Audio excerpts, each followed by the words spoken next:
복된 소식 아름다운 소리 AM 1590kHz 시카고 기독교 방송입니다.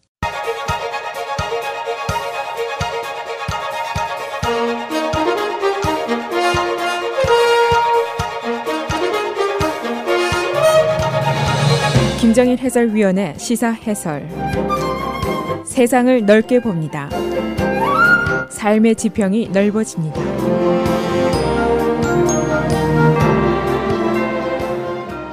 시사 해설입니다. 제임스 코미 전 FBI 국장이 회고록을 출간했습니다.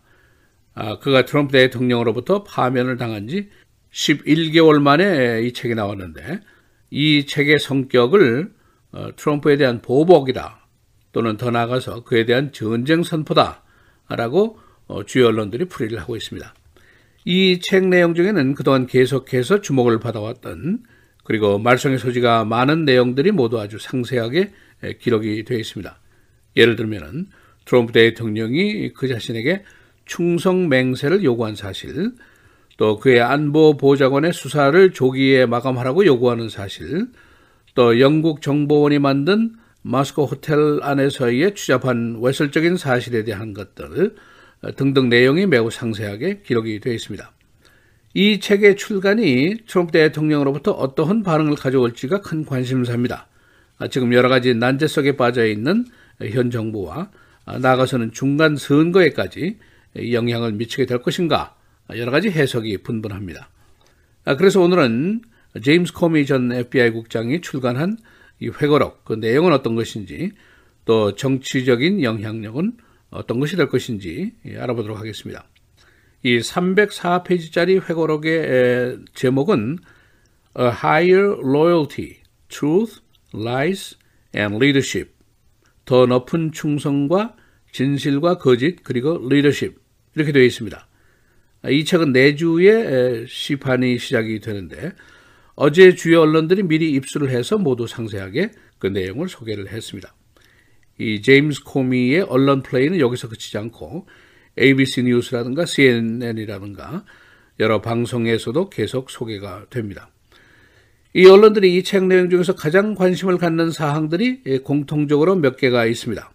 그 중에 하나가 바로 소위 마스코 다지에 또는 스틸 다지에라고 부르는 겁니다. 전 영국 정보원 출신인 크리스 스틸이 만든 정보 문건인데, 그 내용은 이미 언론에 개괄적인 내용이 여러 번 보도가 됐습니다. 그러나 코미가 트럼프와의 개인적인 대화 내용을 소개하는 것은 이번이 처음입니다. 이미 웹사이트 언론에는 그 상세한 내용이 이미 보도가 됐습니다. 트럼프가 2013년도 마스코 방문 시에 호텔에서 장녀와 놀아난 사실인데, 러시아의 정보원이 이것을 필름에 담겨서 보관하고 있다 하는 내용입니다. 그 필름에 담긴 내용이 문제인데, 두 사람이 서로 소변을 상대에게 누는 장면이 여기 기록이 되어 있다는 겁니다. 이 문건은 이미 당시에 오바마 대통령에게까지 보고가 된 것이고, 트럼프 쪽에서는 이 문건 조사의 경비가 힐러리 클린턴 쪽에서 나온 정치적인 산물이다 라는 반론을 제기한 적이 있었습니다.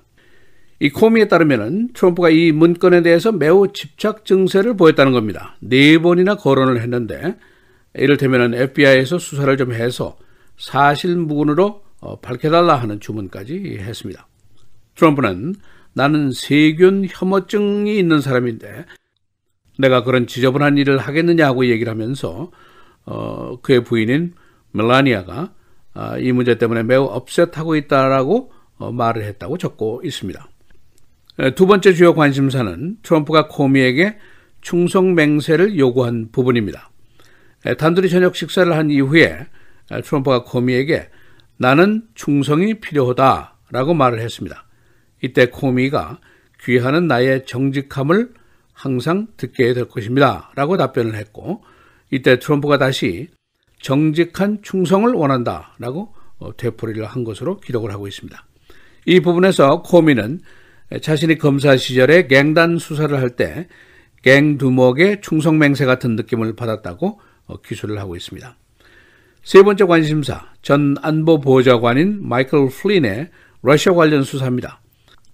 트럼프가 화이트하우스에서 당시에 배석을 하고 있던 제프 세션스 법무부 장관을 내보내고 코미와 단둘이 되니까 마이클 플린 수사를 조기에 좀 끝내줬으면 좋겠다라고 얘기를 했습니다. 이 부분이 업무상 수사 중인 사항에 대한 외부, 특히 상부의 압력이냐 하는 문제가 있는데 만일 그렇게 될 경우에는 이것이 사법방해죄에 걸리는 사항입니다. 코미는 이 부분을 이렇게 상세하게 적고 있습니다. 그는 결론적으로 트럼프 대통령을 매우 비윤리적이고 진실과 제도적인 가치를 무시하고 있는 사람이라고 비난하고 있습니다. 그는 마치 합의에 침묵하는 조직과 같이 화이트하우스를 이끄는 것 같고 두목이 모든 것을 결정하고 통제하고 충성맹세를 요구하고 거짓말을 요구하고 그들과 우리로 분열적으로 생각을 하고 도덕과 진실 위에 충성을 우선시하는 생각을 갖고 있다라고 그를 강력하게 성토를 하고 있습니다. 이 코미의 이런 강력한 보복성 내용의 책에 대해서 트럼프가 앞으로 어떻게 반응할 것인지가 큰 관심사입니다. 보통 트럼프의 행동은 매우 신속한 반격을 하는 것이 상례인데 앞으로 어떻게 할 것인가 이것이 이제 관심사입니다.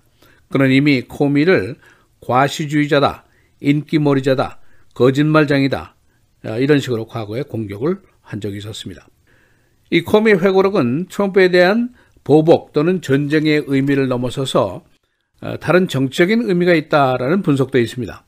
바로 중간 선거입니다. 민주당은 이번 선거에서 그의 도덕성과 지성의 결핍이라든가 성격상의 문제 등을 내세워서 이제 공격을 할 것이 틀림이 없습니다. 그러나 또 한쪽에서는 이 트럼프의 정치적인 기반 세력이 이 정도 공격으로 흔들릴 것인가 그렇지 않을 것이다 하는 또 다른 주장도 있습니다. 그의 공화당 내부 지지율이 최근에 85%까지 올라가는 것으로 조사가 됐습니다. 지금 트럼프 앞에 놓인 난제들이 많이 있는데 이것을 쓰나미에 비교하는 사람들도 있습니다. 예를 들면 시리아 군사 공격 문제 지금 오락가락하고 있고 북한과의 회담이 5월에 있고 하원 의장 폴 라이언은 사임을 했고 어제는 또 트럼프가 사생활을 가지고 있는데 이 입막음을 하기 위해서 호텔 도어맨에게 거금을 주었다. 그런 또 보도가 나갔습니다. 그리고 FBI의 습격을 받은 트럼프의 개인 변호사 마이클 코헨의 전화가 FBI에 의해서 오랫동안 도청을 당했다는 보도가 나왔습니다. 그 대화 내용 중에 무엇인가 있기 때문에 FBI가 이례적으로 압수수색을 했다. 그런 보도입니다. 이 역대 대통령들이 소위 insiders, 바로 측근으로부터 배반을 당해서 곤욕을 치른 것은 한두 건이 아닙니다. 루즈벨트 대통령을 비롯해서 아이젠하워, 조지 W. 부시, 빌 클린턴까지 모두 호된 상처를 받았었습니다. 이 트럼프의 측근들, 그야말로 수많은 사람들이 해고가 되거나 자진 사라졌거나 그래서 그의 옆을 떠났습니다. 그래서 앞으로 트럼프가 측근으로부터 받을 곤욕도 만만치 않을 것이다 하는 예상까지 나오고 있습니다. 코미는 이번 선데이에 ABC 뉴스의 2020에 출연해서 이 책과 관련한 인터뷰를 갖도록 되어 있고 다음 주 목요일에는 CNN의 제이크 태퍼 시간에 역시 출연하게 됩니다. 이 책은 오는 화요일부터 시판에 들어가게 됩니다. 시사해설 김재일입니다.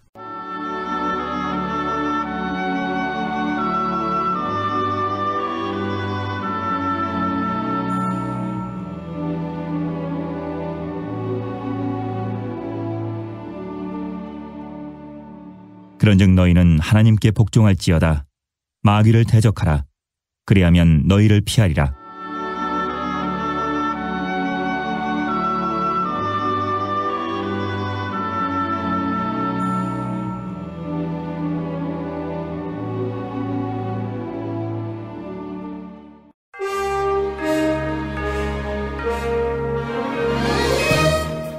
(4월 13일) 금요일 헤드라인 뉴스입니다.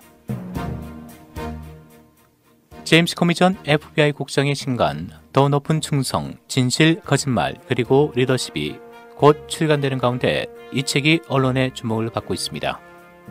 지난해 5월 경질된 코미 전 국장은 2016 대선 당시의 상황과 트럼프 행정부에서 겪었던 일들을 낱낱이 공개한 것으로 알려졌습니다.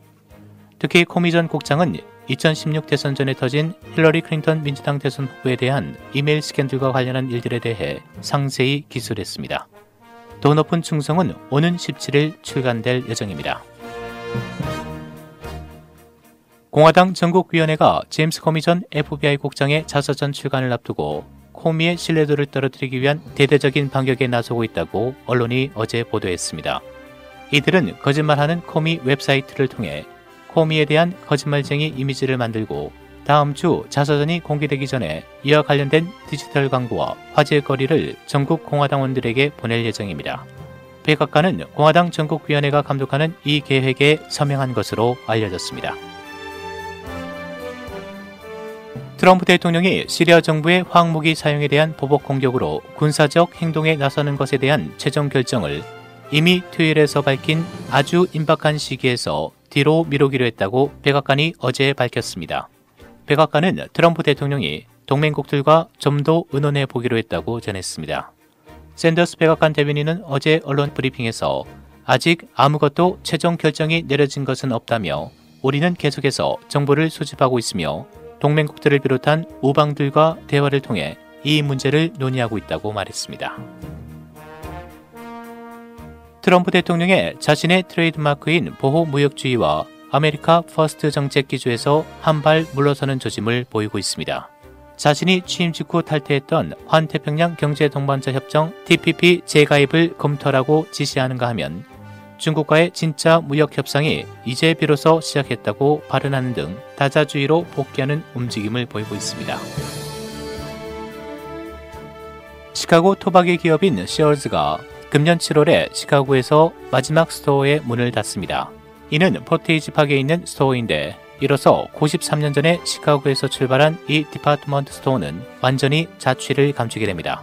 시어즈는 작년에 전국에 있는 점포 중 5분의 1을 폐점했는데 그동안 100억 달러의 손실을 봤습니다. 맥케니 카운티 내 경찰은 새로운 음주 단속 방안을 만들었습니다. 경찰은 앞으로 음주 단속 시에 호흡 테스트를 거부하는 운전자로부터 혈액 검사를 즉석에서 실시합니다. 경찰은 이 검사 결과로 판사의 체포영장을 컴퓨터를 통해 단속 현장에서 발부받게 됩니다. 최근 맥케니 카운티에서 호흡 테스트를 거부하는 운전자가 늘어나고 있습니다. 쿡카운티 부동산 세금을 결정하는 권한을 가진 공직자들이 관련 비즈니스를 하는 로펌 등으로부터 과도한 정치 헌금을 받았습니다. 카운티 윤리위원회 조사에 따르면 카운티 사정관 베리오스 등 3사람이 44만 달러의 정치 헌금을 부동산 세금 재심 업무를 하는 로펌으로부터 받았습니다. 이는 윤리 규정에 위배됩니다. 날씨입니다. 오늘 40~50도대 흐린 날씨 보이다 5도로 다소 강한 바람과 함께 천둥 번개를 동반한 비가 예상됩니다. 낮 최고 55도, 밤 최저 39도. 내일 토요일 계속해서 강한 바람과 함께 비 또는 썬더스톰, 낮 최고 41도, 밤 최저 36도. 주일에는 오전에 비 5도로 흐린 날씨 보이겠습니다. 낮 최고 38도, 밤 최저 27도. 다음 주 월요일 대체로 흐리겠습니다. 낮 최고 39도, 밤 최저 28도입니다.